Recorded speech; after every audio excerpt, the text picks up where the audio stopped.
ओम Arham. Class की शुरुआत त्रिपदी वंदना के साथ। दोनों हाथ आनंद केंद्र पर जुड़े हुए। वंदे अरहम,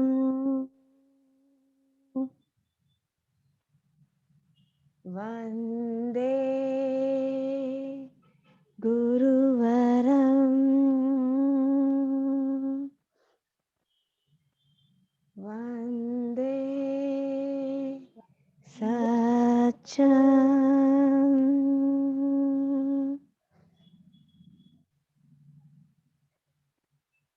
ओम अरहम। आदरणीय मोदी सर और उपस्थित सभी प्रेक्षा साधकों को मेरा सादर जय जिनेन्द्र। आज की क्लास में आप सभी का हार्दिक स्वागत है। आज की हमारी क्लास का विषय है मेरुदंड की क्रियाएं और पेट और श्वास की क्रियाएं। श्वास के बारे में हमने पिछली कई क्लासेस में जाना। आज हम पेट और श्वास की क्रियाओं का अभ्यास भी करेंगे और साथ ही हम मेरुदंड की क्रियाओं का अभ्यास भी करेंगे। मेरुदंड हमारे शरीर के सर्वाधिक महत्वपूर्ण अंगों में से एक है। मेरुदंड का लचीलापन हमारे स्वास्थ्य का लक्षण है। मेरुदंड स्वस्थ व्यक्ति का मेरुदंड सीधा और लचकदार होता है। मेरुदंड सुदृढ़ होने से व्यक्ति की चेतना को विकसित होने का अवसर मिलता है। मेरुदंड की लचक केवल स्वास्थ्य के लिए ही नहीं बल्कि हमारे सुंदर स्वभाव और साधना के लिए भी बहुत महत्वपूर्ण है। तो मेरुदंड की क्रियाओं के प्रैक्टिकल और थियरी दोनों के साथ हमारे बीच उपस्थित हैं सूरत से नीलपा जी परेख। नीलपा जी बहुत ही कुशल लेवल 2 ट्रेनर हैं और आप हमारे जो लेवल 2 के पार्टिसिपेंट्स हैं उनके ध्यान के रिकॉर्ड अटेंडेंस का रिकॉर्ड भी रखते हैं और साथ ही आपका अध्यात्म और ध्यान साधना में बहुत ज्यादा रुचि है। आप स्वयं तो साधना करते ही हैं पर आप और सभी को साधना के लिए प्रेरित करते हैं और आप मुझे भी सामायिक और सोगन के लिए भी निरंतर रूप से जागरूक रहने के लिए भी प्रेरित करते हैं। और आज अब मैं और अधिक समय नहीं लूंगी और नीलपा जी आपका स्वागत है आज की क्लास में और आज की क्लास आप शुरू करवाएं। ओम अरहम। थैंक यू श्वेता जी। वंदे गुरुवरम, वंदे गुरुवरम, वंदे गुरुवरम। आदरणीय मोदी सर एवं सभी प्रेक्षा साधकों को मेरा सादर जय जिनेन्द्र। एक श्लोक के माध्यम से इस प्रेक्षा प्रणेता को याद करते हुए सेशन की शुरुआत करेंगे। तनावग्रस्तोऽयं विविध भययुक्तश्च मनुजः विधत्ते संतापं प्रशमसमभावाद्विरहित शुभं प्रेक्षाध्यानं सहज सुखदं विश्ववरदं महाप्रज्ञ पूज्यो जिनपति स्वरूपो गुरुवर। अर्थात आज का यह मनुष्य तनावग्रस्त और विभिन्न प्रकार के भयों से युक्त है। यह शांति और समता के अभाव में संताप का अनुभव कर रहा है। ऐसी स्थिति में सहज सुख देने वाले तथा विश्व के लिए वरदान स्वरूप प्रेक्षा ध्यान की प्रशस्त पद्धति आपके द्वारा प्रणीत है। ऐसे पूज्य गुरुवर महाप्रज्ञ तीर्थंकर के तुल्य है, तीर्थंकर के तुल्य है। आज के सेशन की शुरुआत करेंगे श्वेता जी।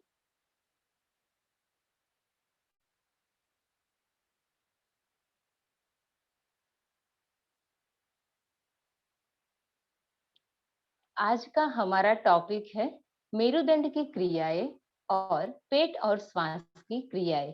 पहले हम दोनों क्रियाओं की थियरी जानेंगे, फिर एक साथ प्रैक्टिकल अभ्यास भी करेंगे। नेक्स्ट, इन दोनों क्रियाओं के लिए हम मुनि श्री किशन लाल जी स्वामी की बुक फॉलो करते हैं। मेरुदंड की सारी क्रियाएं श्वास छोड़ते हुए करनी है, लेकिन बुक में श्वास भरते हुए लिखा है। अगर आपने वहां करेक्शन नहीं किया हो तो प्लीज कर लीजिए। प्रेक्षा ध्यान के अंतर्गत मेरुदंड को स्वस्थ रखने के लिए मेरुदंड की कुल 8 क्रियाएं बताई गई है। ये क्रियाएं बहुत सहज और सरल है। मेरुदंड की सारी क्रियाएं सरलता से हर उम्र के व्यक्ति कर सकते हैं। अब मेरुदंड की क्रियाओं के बारे में जाने इससे पहले हम थोड़ा मेरुदंड के बारे में जाने। मेरुदंड की मेरुदंड यानी स्पाइन मानव शरीर रचना में रीढ़ की हड्डी या मेरुदंड या वर्टिबल कॉलम या स्पाइन यह पीठ की हड्डियों का समूह है जो मस्तिष्क के पिछले भाग से निकलकर गुदा के पास तक जाती है। इसमें 33 खंड होते हैं यानी 33 मनके होते हैं। मेरुदंड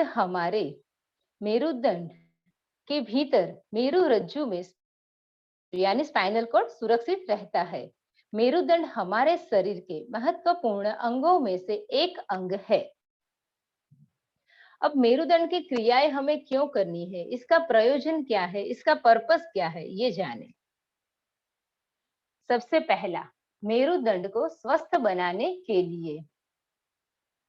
एक दृष्टि से देखा जाए तो मेरुदंड हमारे स्वास्थ्य का आईना है, मिरर है। मेरुदंड का लचीलापन अच्छे स्वास्थ्य का लक्षण है। हम देखते हैं कि जिस व्यक्ति का मेरुदंड स्वस्थ और लचीला होता है वह एकदम सीधा बैठता है और वह भीड़ में भी सबसे अलग दिखाई देता है। कहा जाता है इनका आईक्यू लेवल भी बहुत अच्छा होता है। हम सबने देखा है कि परम पूज्य गुरुदेव आचार्य श्री महाप्रज्ञ जी अपने जीवन के 9वें दशक में भी किस प्रकार विराजमान होते थे। नेक्स्ट है प्राण के प्रवाह को सम्यक बनाने के लिए। जब हम मेरुदंड की क्रियाओं का अभ्यास करेंगे तो हमारे भीतर प्राण का प्रवाह सम्यक रूप से होगा और प्राण का प्रवाह सम्यक रूप से होने से व्यक्ति अपने व्यक्तित्व का विकास कर सकता है और उसकी चेतना को भी विकसित होने का मौका मिलता है। अगला पॉइंट, अध्यात्म जगत में प्रवेश करने के लिए।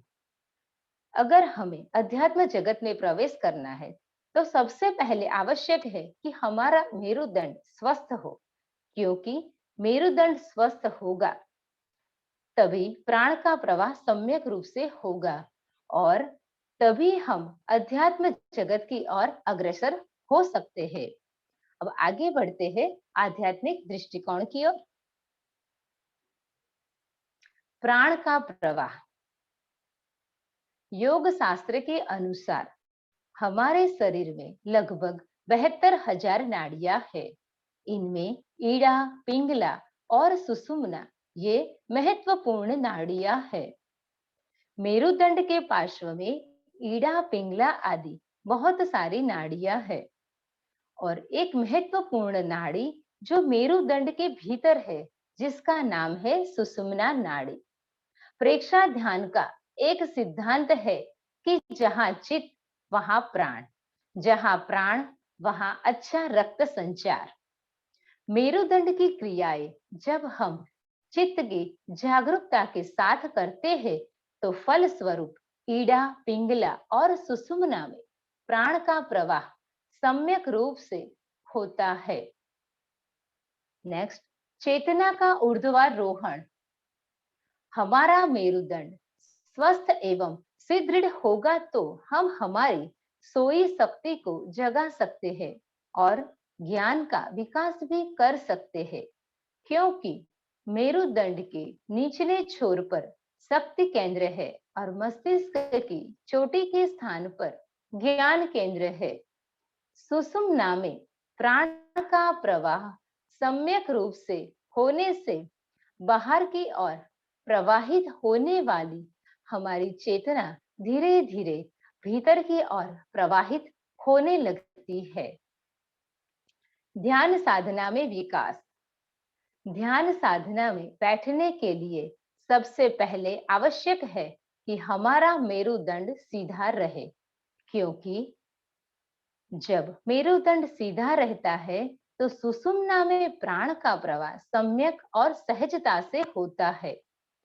ध्यान साधना में बैठने के लिए, ध्यान की गहराई में जाने के लिए हमें एक आसन में लंबे समय तक स्थिरता पूर्वक बैठना होगा, और वह तभी संभव होगा जब हमारा मेरुदंड स्वस्थ और लचीला होगा।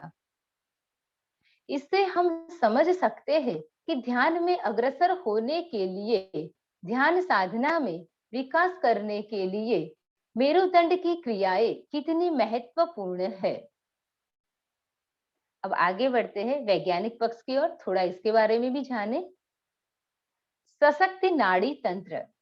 मेरुदंड से यानी हमारे स्पाइनल से हमारा पूरा नर्वस सिस्टम जुड़ा हुआ है।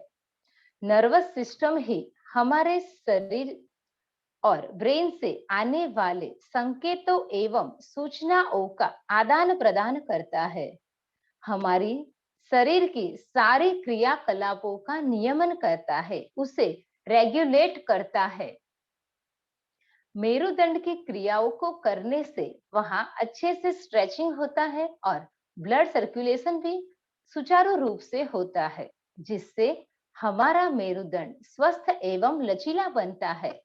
जब हमारा मेरुदंड स्वस्थ होगा तो पूरा सिस्टम अच्छे से कार्य करेगा, पूरा सिस्टम स्वस्थ रहेगा। Release of toxin. मेरुदंड की क्रियाएं गले के भाग में, पेट के भाग में और कटी भाग में जमा हुए टॉक्सिन को बाहर निकालने में भी सहायता करती है। अब परिणाम जाने कि मेरुदंड की क्रियाओं करने से परिणाम क्या है। जैसे ये मेरुदंड की क्रिया है तो सबसे पहला, मेरुदंड लचीला होता है, नाड़ी तंत्र स्वस्थ बनता है, संपूर्ण शरीर की मालिश हो जाती है, कमर दर्द दूर होता है, और मेरुदंड की स्वस्थता हमारे स्मृति, चिंतन, विचार और स्वभाव को भी प्रभावित करता है। नेक्स्ट, मैं आपसे आप सबको एक बात जरूर बताना चाहूंगी कि हम मेरुदंड की क्रियाएं तो दिन में एक या मुश्किल से 2 बार कर सकते हैं, लेकिन मेरुदंड को स्वस्थ रखने के लिए हमें दिन भर हम दिन भर किस पोस्चर में बैठते हैं, इस पर ध्यान देना भी बहुत आवश्यक है। इस पिक्चर में आप देखें, अगर आप भी गलत पोस्चर में बैठते हैं तो अभी से संभल जाए, तो हमारा मेरुदंड हमेशा स्वस्थ और लचीला रहेगा। अब आगे बढ़ते हैं। जब व्यक्ति नया नया प्रेक्षा ध्यान से ध्यान करने के लिए जुड़ता है, तब वह सोचता है कि हमें तो ध्यान करना है, तो फिर इतनी सारी क्रियाएं क्यों करें। लेकिन जैसे जैसे हम आगे बढ़ते हैं तब हमें आश्चर्य होता है कि परम पूज्य गुरुदेव श्री आचार्य श्री महाप्रज्ञ जी ने कितनी छोटी छोटी बातों पर ध्यान दिया है। प्रेक्षा ध्यान, प्रेक्षा यानी देखना, गहराई से देखना, केवल देखना। इस प्रेक्षा का प्रारंभ श्वास को देखने से ही होता है। श्वास की क्रिया ठीक होने से साधना में शीघ्र और व्यवस्थित गति होती है। इसीलिए प्रेक्षा ध्यान में श्वास की क्रिया का सम्यक होना बहुत आवश्यक है।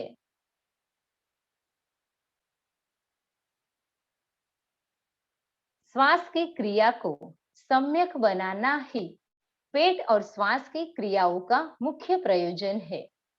श्वास के आध्यात्मिक और वैज्ञानिक पक्ष को हमने पिछले 3 क्लास में बहुत अच्छे से समझा है, इसलिए उसकी चर्चा नहीं करेंगे। एक बार हम श्वास को सम्यक बनाने की विधि देख लेते हैं। सम्यक श्वास की विधि। श्वास नाक से ही लेना चाहिए। श्वास लेते समय पेट फूलना चाहिए और श्वास छोड़ते समय सिकुड़ना चाहिए। श्वास दीर्घ होना चाहिए। धीरे धीरे लंबा श्वास ले, धीरे धीरे लंबा श्वास छोड़े। लयबद्ध श्वास ले अर्थात एक लय में संगीत की भांति श्वास की गति सहसा न कम न ज्यादा, जिससे हमारा श्वास उबड़ खाबड़ न रहे। समताल श्वास ले। जितना समय पहले श्वास को लेने और छोड़ने में लगे, उतना ही समय प्रत्येक श्वास को लेने और छोड़ने में लगे। अब इसके परिणाम पर एक नजर डाल ले। श्वास की क्रिया सहज होने लगती है, कब्ज दूर होती है, पेट के रोग दूर होते हैं, प्राण सक्रिय होता है। Thank you. इतने पेशेंस से सुनने के लिए आप सभी को बहुत बहुत धन्यवाद।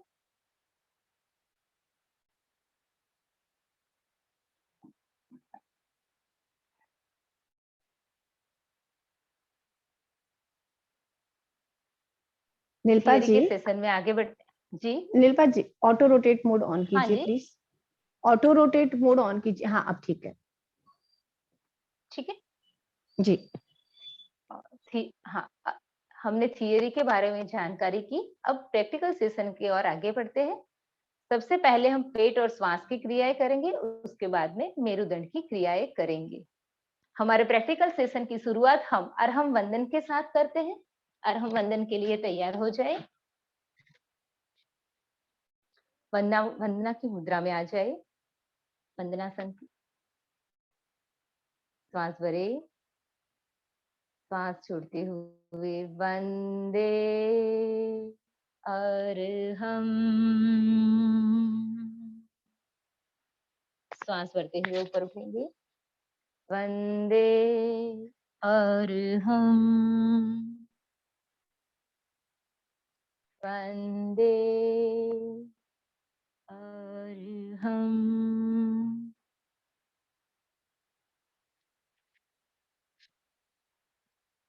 पेट और श्वास की क्रियाओं के लिए तैयार हो जाए। इस क्रियाओं में ध्यान रहे कि हम जब श्वास की क्रिया करेंगे, श्वास लेते समय पेट फूलना चाहिए और श्वास छोड़ते समय पेट सिकुड़ना चाहिए। स्थिति: एड़ियां मिली हुई, पंजे खुले रहे, हाथ साथल से सटे रहे, दृष्टि सामने की ओर रहे। पेट और श्वास की पहली क्रिया: दृष्टि सम्मुख रखते हुए नॉर्मल गति में श्वास प्रश्वास करेंगे 10 बार।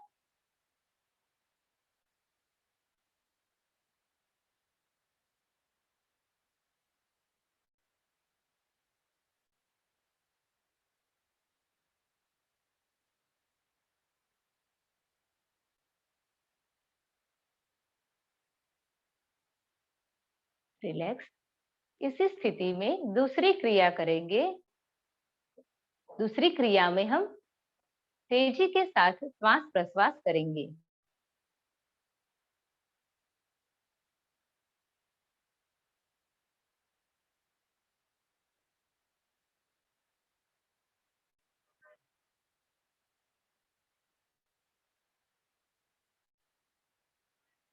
रिलैक्स।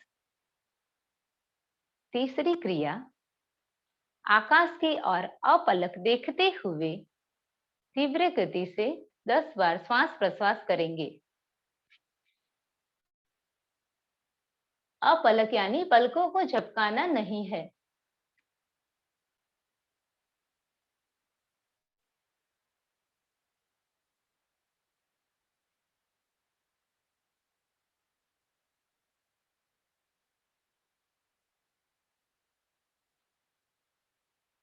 रिलैक्स।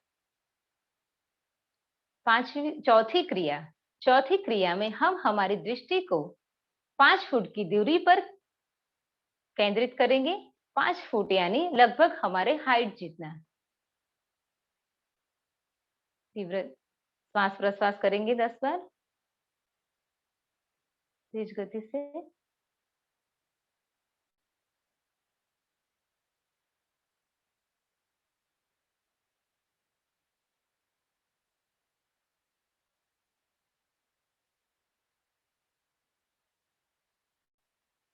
रिलैक्स। पांचवी क्रिया में एक बार पहले आप सुन लीजिए, फिर मेरे साथ करिएगा।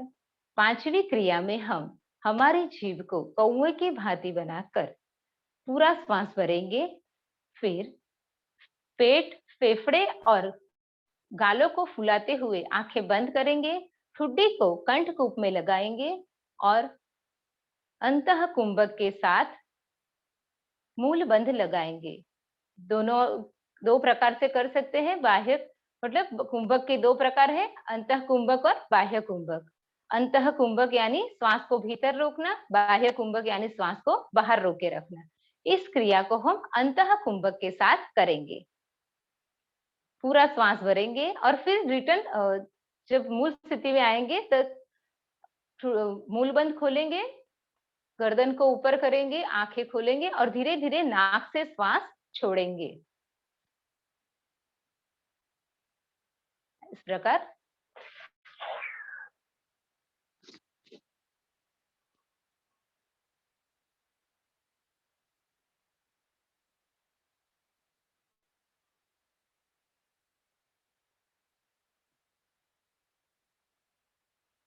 इस क्रिया को अपनी क्षमता के अनुसार करें।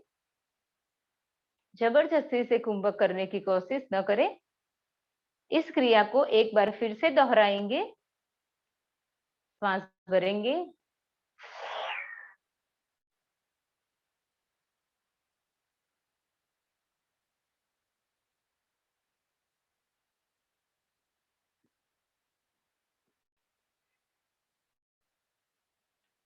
रिलैक्स।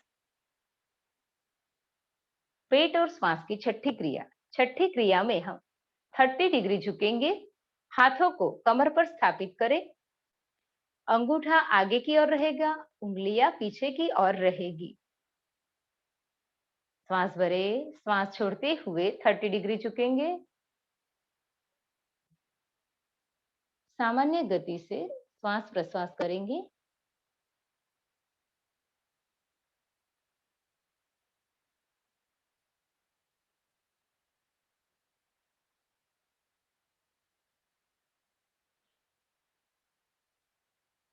रिलैक्स।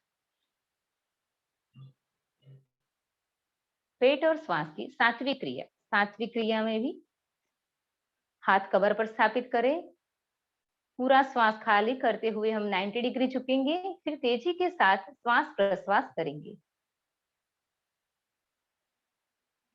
दृष्टि सम्मुख रहेगी और हमारे पूरा कमर मतलब सीधी रहना चाहिए, बैकबोन सीधा रहेगा, मुड़ना नहीं चाहिए।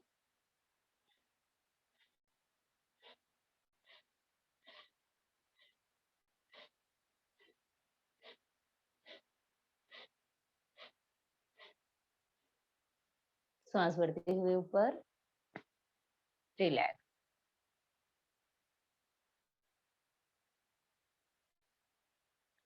आठवीं क्रिया। आठवीं क्रिया हम बाह्य कुंभक के साथ करेंगे। हाथों को कमर पर स्थापित करेंगे, फिर श्वास छोड़ते हुए श्वास भरेंगे और श्वास छोड़ते हुए 30 डिग्री झुकेंगे और श्वास को बाहर ही रोक के रखेंगे। फिर सिर्फ पेट की मांसपेशियों को अंदर बाहर संचालित करना है, श्वास लेना नहीं है।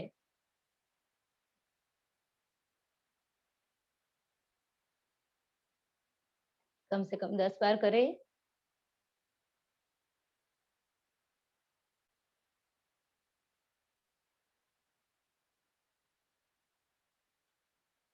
रिलैक्स।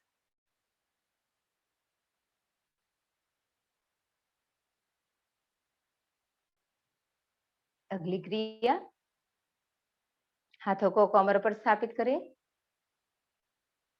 पूरा श्वास भरे, श्वास छोड़ते हुए 90 डिग्री झुकेंगे, बैकबोन सीधा रहेगा, दृष्टि सम्मुख। श्वास को बाहर रोक के रखें। बाह्य कुंभक के साथ पेट को अंदर बाहर संचालित करें तीव्रता से। 10 से 15 बार करें।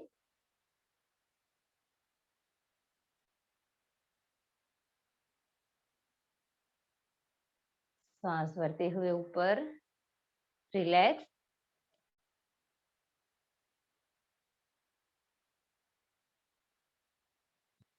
पेट और श्वास की 10वीं क्रिया। 10वीं क्रिया के लिए स्थिति थोड़ी चेंज करेंगे। दोनों पैरों के बीच लगभग 1 से 1.5 फुट का फासला बनाएंगे। श्वास भरते हुए हाथों को ऊपर की ओर ले जाएंगे। पूरा श्वास भरे। नीचे झुकते हुए पूरा श्वास खाली कर देंगे। घुटनों पर हाथ को स्थापित करेंगे। कुर्सी की तरफ बैठना है, बैकबोन सीधा। अब उड़ियान बंद लगाना है। पेट को जितना पीछे ले जा सकते हैं, पीठ की तरफ चिपका दे जैसे।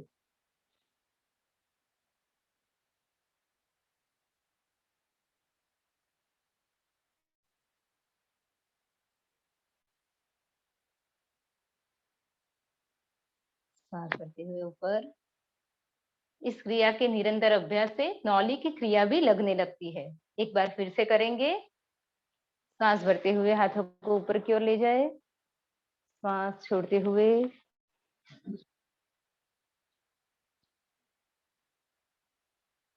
उड़ियान बंद लगाए। पेट को पूरा पीठ की ओर चिपका लें। जबरदस्ती बिल्कुल न करें, क्षमता अनुसार करें।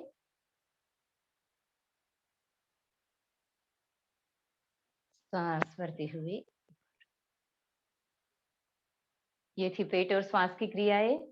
पेट और श्वास की क्रियाओं से हमारा श्वास की गति ठीक होती है, सांस सहज सम्यक बनता है, श्वास प्रश्वास दीर्घ भी होते हैं और इसके साथ साथ हमारे पाचन तंत्र में भी सुधार आता है। अब नेक्स्ट क्रियाओं की ओर आगे बढ़े। मेरुदंड की क्रियाएं करेंगे।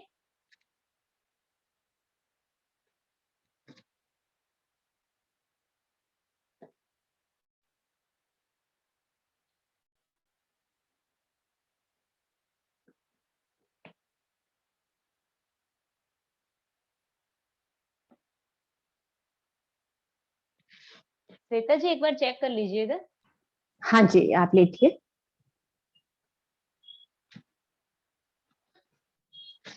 नीलपा जी, थोड़ा सा फोन का डिस्टेंस बढ़ाना पड़ेगा। फोन का डिस्टेंस, हाँ, थोड़ा सा बढ़ाना पड़ेगा, या तो आप मैट पीछे ले लीजिए। मैट, हाँ मैट एक हिस्सा है।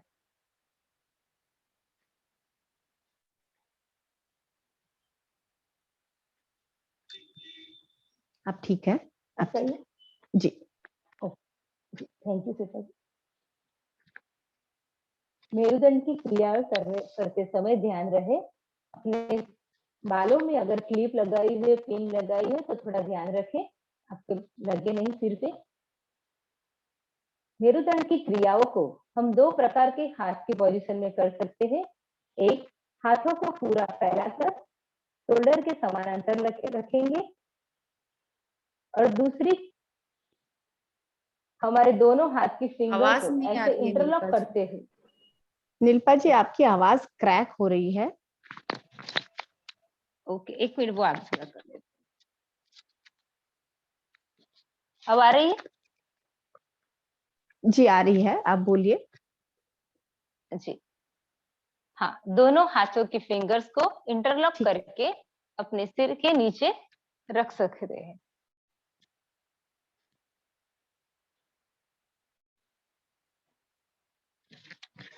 मेरुदंड की पहली क्रिया में दोनों पैर के बीच इतना फासला रहे कि हमारा एक पैर का अंगूठा दूसरे पैर के एड़ी को स्पर्श कर सके। श्वास भरे। श्वास छोड़ते हुए लेफ्ट पैर के अंगूठे को राइट पैर के एड़ी पर लगाए और गर्दन को लेफ्ट साइड मोड़े।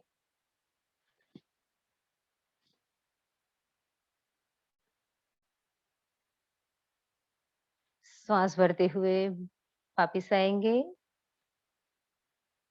श्वास छोड़ते हुए अब पैरों को लेफ्ट साइड ले जाएंगे और गर्दन को राइट साइड टर्न करेंगे।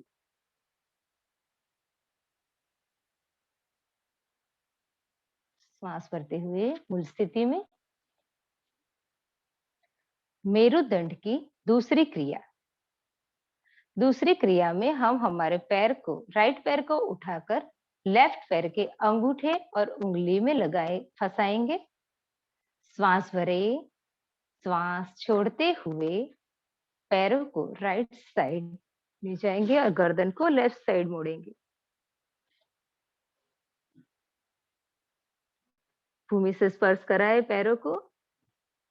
श्वास भरते हुए वापिस आएंगे। अपोजिट साइड करेंगे। श्वास छोड़ते हुए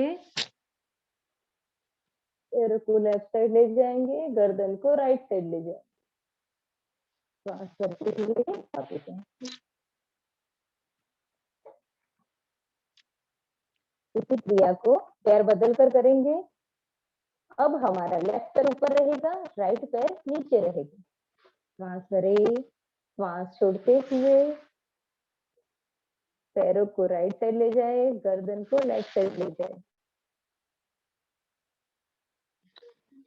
श्वास भरते हुए, श्वास छोड़ते हुए पैरों को लेफ्ट साइड ले जाएंगे और गर्दन को राइट साइड घुमाएंगे।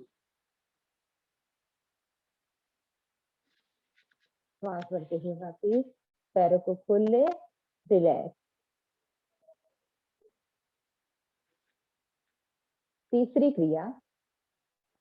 क्रिया में हम हमारे पैरों को क्रॉस करेंगे, टखने पर टखना रहेगा। श्वास भरे, श्वास छोड़ते हुए पैरों को राइट साइड भूमि से स्पर्श कराएं, गर्दन को लेफ्ट साइड।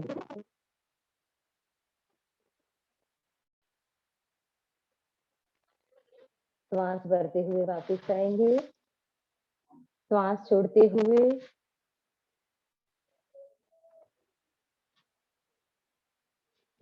हुए पैरों को लेफ्ट साइड ले जाएंगे और गर्दन को राइट साइड घुमाएंगे। पूरा स्ट्रेच महसूस कीजिए। सांस भरते हुए वापिस। इस क्रिया को भी पैर बदल कर करेंगे। श्वास भरे, श्वास छोड़ते हुए पैरों को राइट साइड टर्न करेंगे और गर्दन को साइड घुमाएंगे। श्वास भरते हुए वापिस। श्वास छोड़ते हुए अपोजिट साइड। श्वास भरते हुए वापिस। मेरुदंड की चौथी क्रिया।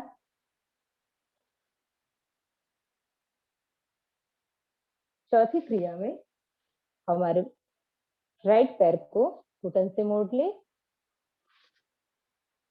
श्वास छोड़ते हुए राइट पैर को लेफ्ट पैर के ऊपर से ले जाएंगे और भूमि से स्पर्श कराएंगे और गर्दन को राइट साइड मोड़ेंगे।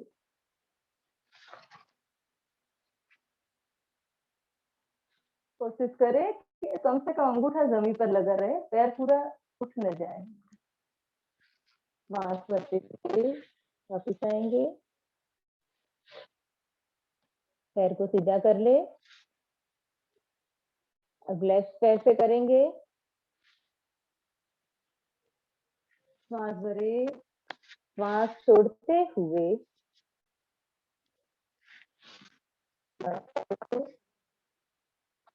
राइट साइड भूमि से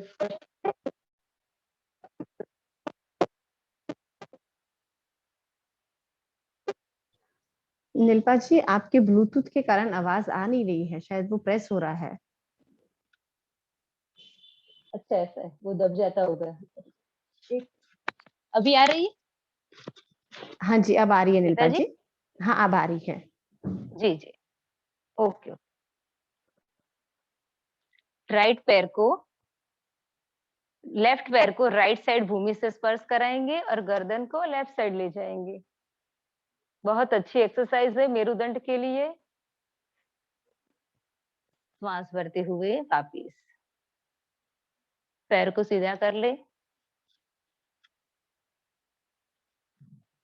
मेरुदंड की पांचवी क्रिया, दोनों पैरों के बीच इतना फासला रहे कि एक पैर का घुटन दूसरे पैर के पांव तल में लग सके।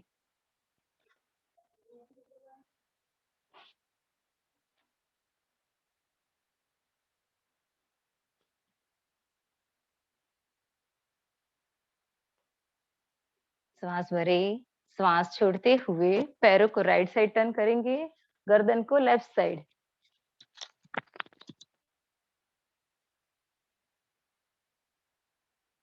देखिए यहाँ पर हमारी थाइस पर और कमर पर दोनों जगह पर पूरा स्ट्रेचिंग हो रहा है। सांस भरते हुए वापिस अपोजिट साइड करेंगे। श्वास भरे, श्वास छोड़ते हुए पैरों को लेफ्ट साइड ले जाए, गर्दन को राइट साइड घुमाए।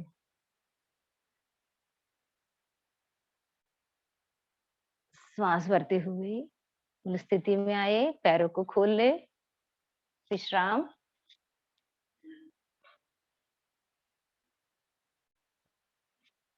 मेरुदंड की छठी क्रिया, छठी क्रिया में दोनों पैरों को मोड़ ले, घुटनों से पूरा नितंब के पास लगा ले।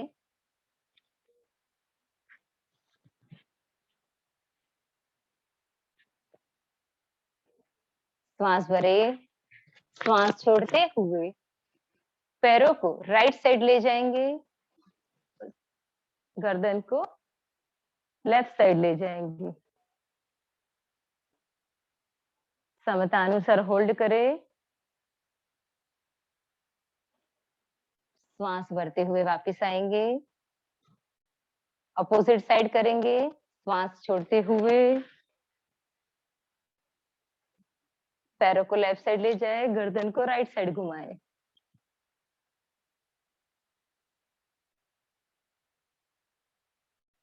क्षमता अनुसार रुकने का प्रयास कीजिए। बहुत अच्छी एक्सरसाइज है। श्वास भरते हुए वापस। अगर समय के अभाव में पूरी क्रियाएं नहीं कर पा रहे हैं तो कम से कम इसमें से 3-4 क्रियाएं रोजाना करनी चाहिए। मेरुदंड की सातवीं क्रिया, सातवीं क्रिया में 2 क्रियाएं हैं। सातवीं क्रिया में 2 क्रिया है। पहली क्रिया में हम सिर्फ कमर और नितंब के भाग को ऊपर उठाएंगे। श्वास भरे और श्वास छोड़ते हुए तीव्रता से मतलब भूमि पर नीचे गिराएंगे हमारे बॉडी को। श्वास भरे,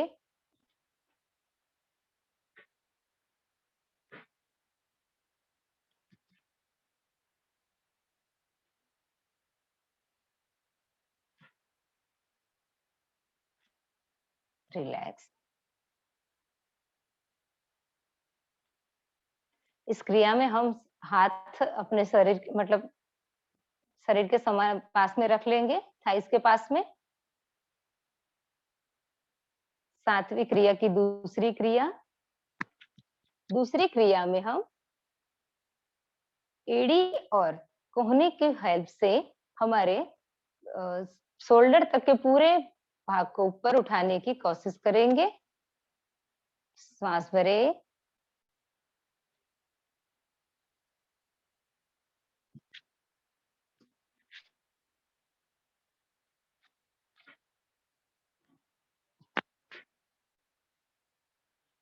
रिलैक्स। इस क्रिया को एक बार फिर से दोहराएंगे।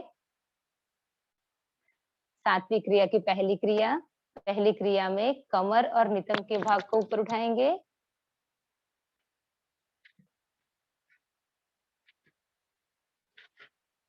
रिलैक्स। दूसरी क्रिया, सातवीं क्रिया की दूसरी क्रिया, एड़ी और कोहनी का सहारा लेते हुए पूरे बॉडी को ऊपर उठाने की कोशिश करेंगे। शोल्डर नीचे लगे रहेंगे।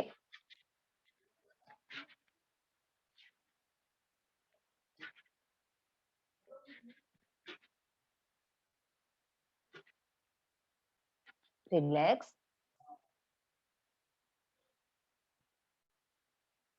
मेरुदंड की 8वीं क्रिया में हमें हमारे हाथों को ऐसे नमस्कार मुद्रा में सिर के पीछे की ओर ले जाना है और हमारे बॉडी को पूरा रोलिंग करना है, जैसे वो बेलन की तरह करते हैं ना। मैं नहीं कर पाऊंगी, मैं सिर्फ आपको थोड़ा दिखा देती हूँ क्योंकि वो ईयर प्लग फिर निकल जाने का वो रहता है। हाथ पीछे की ओर ले जाएंगे, श्वास छोड़ते हुए बस ऐसा पूरा रोल कर रहा है बॉडी को, और फिर श्वास भरते हुए वापस अपनी जगह पर आ जाएंगे। और दोनों ओर से इसी प्रकार करना है, राइट साइड और लेफ्ट साइड, दोनों ओर इसी प्रकार करना है। ये थी हमारी मेरुदंड की क्रियाएं। 1-2 मिनट का कायोत्सर्ग करेंगे। कायोत्सर्ग की स्थिति में आ जाए, दोनों पैरों के बीच 1 फुट का फासला रहेगा। हथेलियां शरीर से आधा फुट की दूरी पर आकाश की तरफ खुली रहेगी। आंखों को बिना दबाव दिए कोमलता से बंद करें। धीरे धीरे लंबा श्वास ले, लंबा श्वास छोड़े। अपने चित्त को पूरे शरीर में फैला दे, पूरे शरीर को शिथिलता का सुझाव दे और उसका अनुभव करें।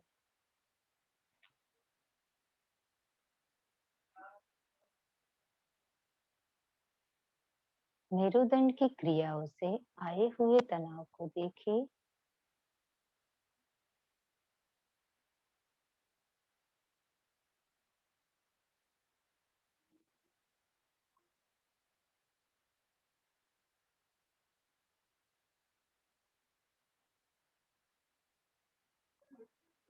तो 3 लंबे सांस ले।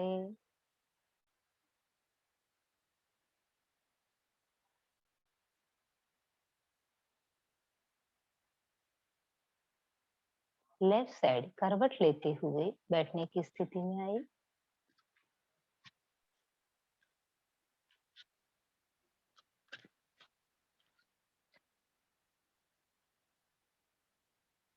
संकल्प करेंगे, दोनों हाथ आनंद केंद्र पर जुड़े हुए, आंखें कोमलता से बंद।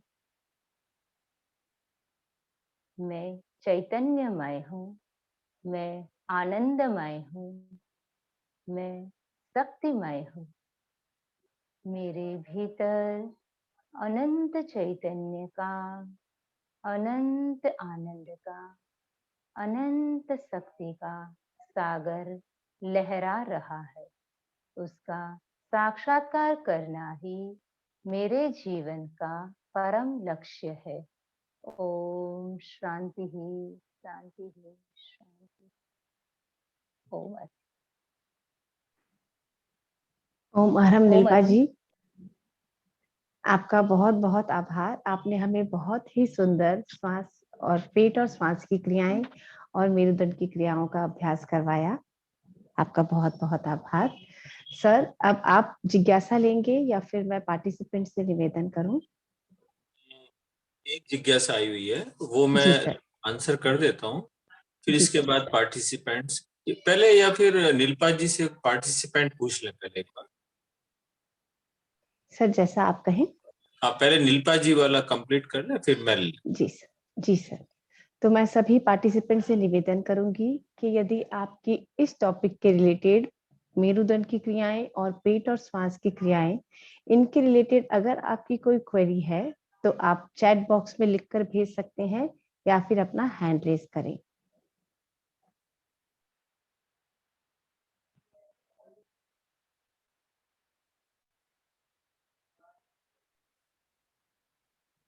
संगीता जी हिंगर, अपने आप को अनम्यूट करें और अपना प्रश्न पूछें। ओम अरहम। नीलपा जी से पूछना था कि जब हम मेरुदंड की क्रिया करते हैं तो हमें स्लो करनी है या हम इसे फास्ट करते तो ज्यादा बेनिफिट होता है। और सेकंड ये था कि अगर कुछ देर रुकते हैं तो उस समय हमें नॉर्मल श्वास प्रश्वास करना है या फिर उस समय हमें श्वास को रोक के रखना है। एक तो क्रिया को जल्दी जल्दी नहीं करना है। आपका पहला क्वेश्चन है कि जल्दी करना है कि धीरे, तो वो हम धीरे धीरे करेंगे, जल्दी से नहीं करेंगे। और दूसरे में अगर हमारी कैपेसिटी है श्वास को होल्ड करने की तो होल्ड कर सकते हैं, नहीं तो हम, वरना हम नॉर्मल श्वास प्रश्वास में भी सारी क्रियाएं कर सकते हैं। नेक्स्ट एक चैट बॉक्स में प्रश्न आया है, मैं रीड आउट कर देती हूँ निल्पा जी आपके लिए। ये प्रश्न है रंजना जी कुंभात का। वो पूछ रहे हैं जो पेट फूलने को नहीं समझ रहा है तो कैसे समझाएं? अगर कोई पेट फूलने को नहीं समझ रहा है तो उसे कैसे समझाएं? हाँ, तो उस समय हम ऐसा कर सकते हैं कि हमारे यहाँ पर हाथ रख सकते हैं हम। तो जब हम श्वास लेंगे तो हमारा हाथ जैसे ही आगे आएगा तो हमें पता चलेगा कि भी हाँ, श्वास लेते समय पेट फूल रहा है। और ऐसे भी समझ में नहीं आ रहा है तो पहले आप ऐसा कीजिए कि पूरा श्वास खाली कर दीजिए, पेट के ऊपर हाथ रखें और पूरा श्वास खाली कर दे, फिर श्वास ले, तो आपको आराम से समझ में आएगा कि श्वास लेते समय पेट फूल रहा है। पायल जी सेखानी, अपने आप को अनम्यूट करें और अपना प्रश्न पूछें। जय जिनेन्द्र। नीलपा जी, आपने बताया कि प्राण का प्रवाह अच्छा होता है और प्राण सक्रिय होते हैं, तो ये दोनों चीजें सेम है या दोनों डिफरेंट है? देखो, सम्यक होगा, फिर जैसे सम्यक होगा, फिर जैसे जितना जितना हम आगे बढ़ेंगे तो उसकी सक्रियता बढ़ेगी। पहले सम्यक होगा, सहज होगा, फिर उसमें सक्रियता भी बढ़ती जाएगी जैसे जैसे हम ज्यादा प्रैक्टिस करेंगे। तो जितना मैं समझ रही हूँ इस प्रकार। और अगर सर है तो कुछ करेक्शन करना है। सम्यक का मतलब है प्राण धारा का बैलेंस हो जाएगा, मतलब कहीं कमी है तो बैलेंस हो जाएगा, कहीं ज्यादा है तो बैलेंस हो जाएगा, मतलब हार्मोनियस हो जाएगा, जहां जितना आवश्यक है उतना, ये तो सम्यक हो गया। और इसकी सक्रियता, दूसरा था ना सक्रियता बढ़ती है, क्या यही था ना? हाँ, प्राण सक्रिय होते हैं। प्राण सक्रिय का मतलब होता है उसका एनर्जी लेवल बढ़ जाता है। एक व्यक्ति की प्राण शक्ति बहुत कमजोर होती है, एक व्यक्ति की प्राण शक्ति बहुत ही पावरफुल होती है। सक्रियता का यह मतलब है पावरफुल होना, प्राण शक्ति की एनर्जी का विकास होना। Thank you sir. Thank you sir. Sir we are done with all the questions. अब कोई चैट बॉक्स में भी नहीं है क्वेरी और हैंड रेज भी नहीं है। ओके, अभी इस बार लेवल 2 के सारे ही लेक्चर बहुत अच्छे चल रहे हैं और मुझे लगता है सारे पार्टिसिपेंट्स की तैयारी भी बहुत अच्छी हो रही होगी। सारे ही पार्टिसिपेंट्स जो लेवल 2 करना चाहते हैं, जैसा बार बार बताया गया है कि परीक्षा ध्यान का सबसे बड़ा और प्राथमिक लक्ष्य है वीतरागता का विकास, साधना का विकास, कषाय उपशांत होना। तो इस दृष्टि से लेवल 2 का सर्टिफिकेट नंबर 2, नंबर 1 है हमारी साधना का विकास हो, इसके प्रति सब जागरूक है। तो ये डेली ध्यान करना है कि हमारे प्रैक्टिकल जो होने चाहिए वो हो रहे हैं, मतलब डेली आधा घंटा ध्यान करने का मतलब आधा घंटा ध्यान तो करना ही है, ज्यादा कर सके तो अच्छा है। आसन प्राणायाम आधा घंटा करना आवश्यक है। आसन प्राणायाम तो आधा घंटा भी पर्याप्त है, ज्यादा करने की जरूरत नहीं है, लेकिन ध्यान अवश्य आधा घंटे से ज्यादा भी किया जा सकता है। इस और तीसरी बात, पढ़ाई को आप रेगुलर करिए। मार्च में या फरवरी में आपके एग्जाम होंगे तो आप उसको जनवरी पर मत छोड़िए कि आप जनवरी से तैयारी शुरू करेंगे। डेली का नियम होना चाहिए कि मुझे 5 पेज 10 पेज डेली अध्ययन करना है। तो डेली अध्ययन करेंगे तो वो बात धीरे धीरे गहराई तक समझ में आ जाएगी। अब प्रश्न है माया जी का। माया जी का प्रश्न है कि संवृत्ति श्वास परीक्षा और अनुलोम विलोम में क्या अंतर है? वैसे देखा जाए तो अनुलोम विलोम में भी एक से लेकर दूसरे से छोड़ते हैं और दूसरे से लेकर पहले से छोड़ते हैं। समवृत्ति में भी यही करते हैं, लेकिन थोड़ा सा अंतर है। अनुलोम विलोम में हम थोड़ा सा प्रयास ज्यादा करते हैं, गहराई से श्वास को लेने का प्रयास ज्यादा होता है, जबकि समवृत्ति में उतना गहराई से श्वास नहीं लेते, जितना सहजता से लंबा हो सकता है उतना ही लेते हैं। एक तो प्रयास की दृष्टि से अनुलोम विलोम में प्रयास ज्यादा करते हैं थोड़ा, और समवृत्ति में उतना ज्यादा नहीं करते। बहुत ही जैसे ध्यान की स्थिति में एक सामान्य प्रयास होता है ना, जिससे ज्यादा प्रयास करने से ध्यान की गहराई में नहीं जा सकते, प्रयास उतना ही होता है जितना, क्योंकि समवृत्ति में हमको एक से लेकर दूसरे में छोड़ना है।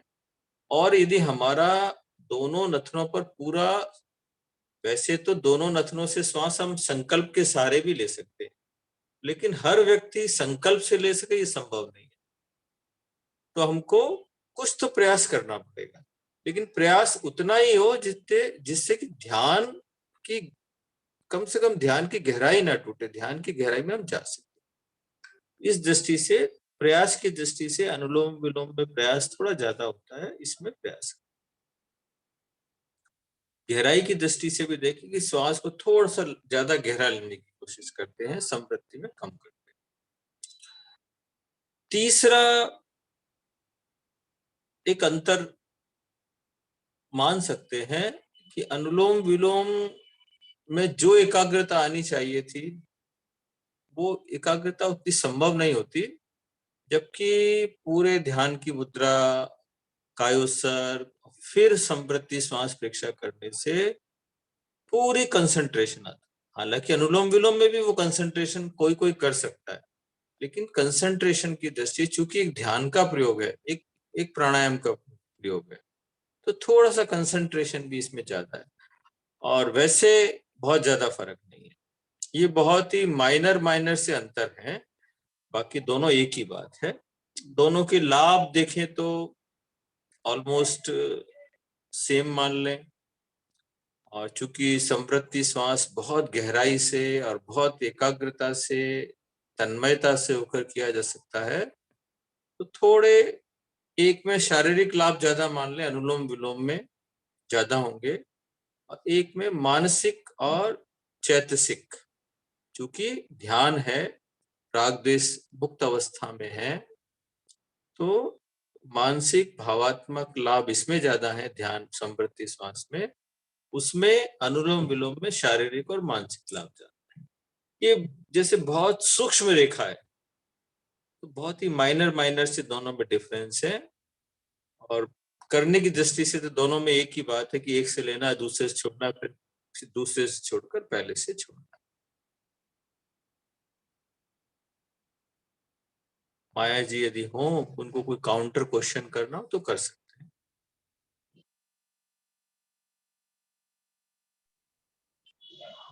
माया जी अपने आप को अनम्यूट करें प्लीज, माया मैम।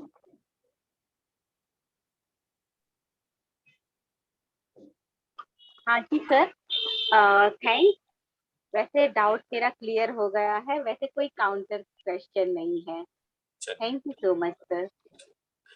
तो फिर आज का क्लास यहीं संपन्न करते हैं। है श्वेता जी, करें?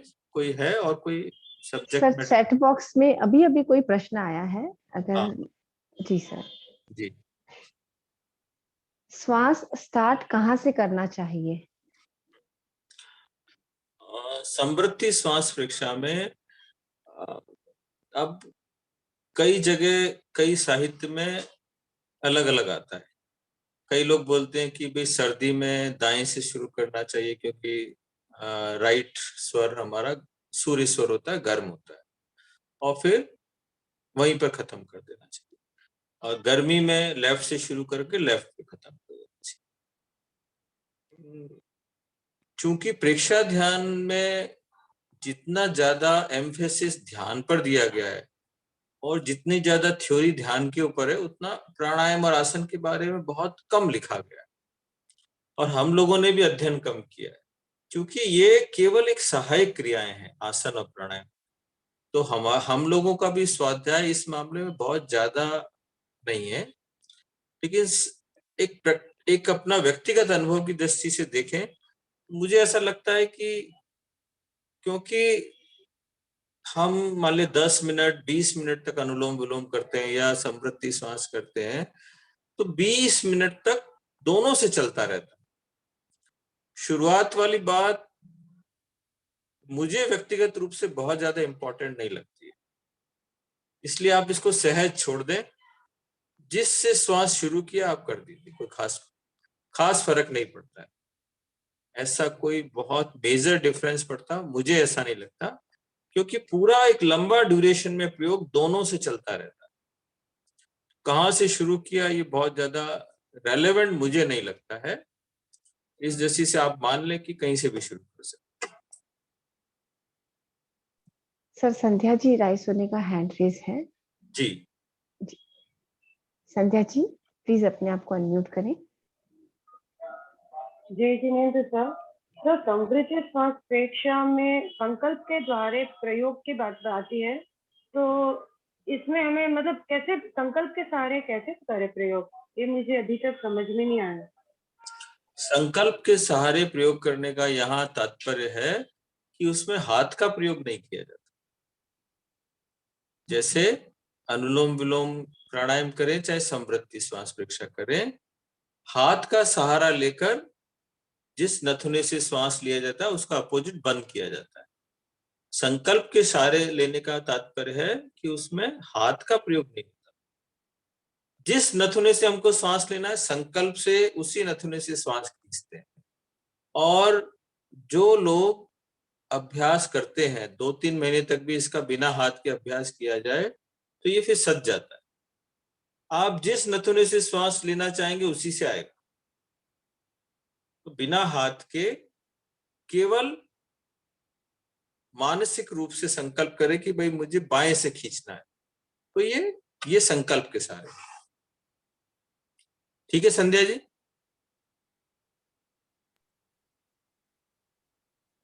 संध्या जी अपने आप को अनम्यूट करें।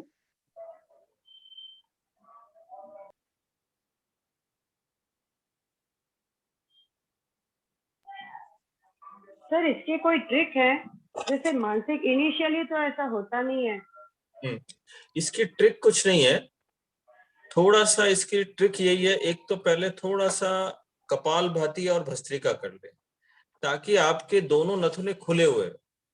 अब यदि दोनों पर अच्छी तरह से खुले हुए नहीं है तो फिर दिक्कत होगी।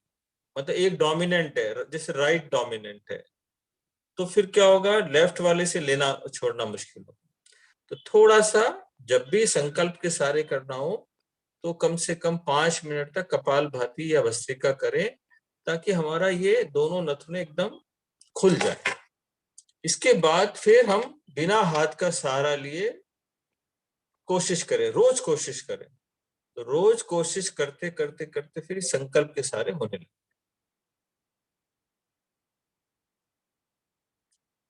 ठीक है संध्या जी? सर संध्या जी का चैट बॉक्स में मैसेज आया है, थैंक यू सर। ओके जी सर। अब हम संपन्न करें गुरुदेव के प्रति कृतज्ञता ज्ञान। ठीक है श्वेता जी? जी सर। जी सर।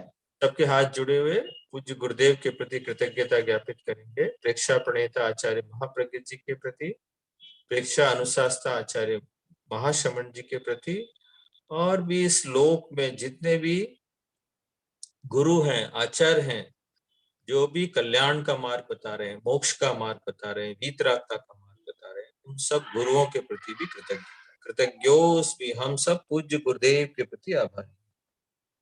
कृतज्ञोस्मि हम सब पूज्य गुरुदेव के प्रति आभारी।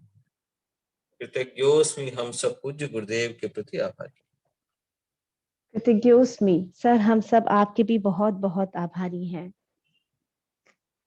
अब मैं सभी पार्टिसिपेंट से ये निवेदन करूंगी कि आप अधिक से अधिक स्वाध्याय करें और अपनी जिज्ञासाओं को सपना जी पटावरी को भेजें। सपना जी पटावरी आगे सर को आपकी जिज्ञासाएं फॉरवर्ड करेगी, जिसका समाधान आपको क्लास के दरमियान मिल पाएगा। सो अधिक से अधिक स्वाध्याय करें, आसन, प्राणायाम और ध्यान का नियमित अभ्यास करें और ध्यान की अटेंडेंस अवश्य नीलपा जी को भेजें। नीलपा जी को अगर आप ध्यान की अटेंडेंस भेजते हैं तो ध्यान रखें कि सोमवार की जो अपनी क्लास 8 बजे शुरू होती है, कई पार्टिसिपेंट 7 बजे तक भी नहीं भेजते हैं अपनी अटेंडेंस। तो थोड़ा समझें कि उनके लिए अटेंडेंस का जो रिकॉर्ड रखना है बहुत मुश्किल हो जाता है। उनको क्लास के बाद में जल्द ही उसे शेयर करना होता है ग्रुप में, लेकिन वो ये वेट करते हैं कि पार्टिसिपेंट्स की अटेंडेंस जो है वो थोड़ी कम आई है, थोड़े और पार्टिसिपेंट्स अपनी अटेंडेंस अगर भेजेंगे तो मैं ग्रुप में शेयर करूंगी। सो हम सबको इस चीज का ध्यान रखना चाहिए कि हमारी वजह से किसी का काम न बढ़े। तो प्लीज मैं आप सबसे रिक्वेस्ट करूंगी कि नीलपा जी को अटेंडेंस अगर आप भेजते हैं तो मंडे को मैक्सिमम 2 बजे या 3 बजे तक अटेंडेंस भेजें, ताकि वो उसका रिकॉर्ड अच्छे से बना पाए और ग्रुप में शेयर कर पाए। I hope you all understand और आगे से आप सभी ध्यान रखेंगे। और आज की क्लास को हम यहीं संपन्न करेंगे।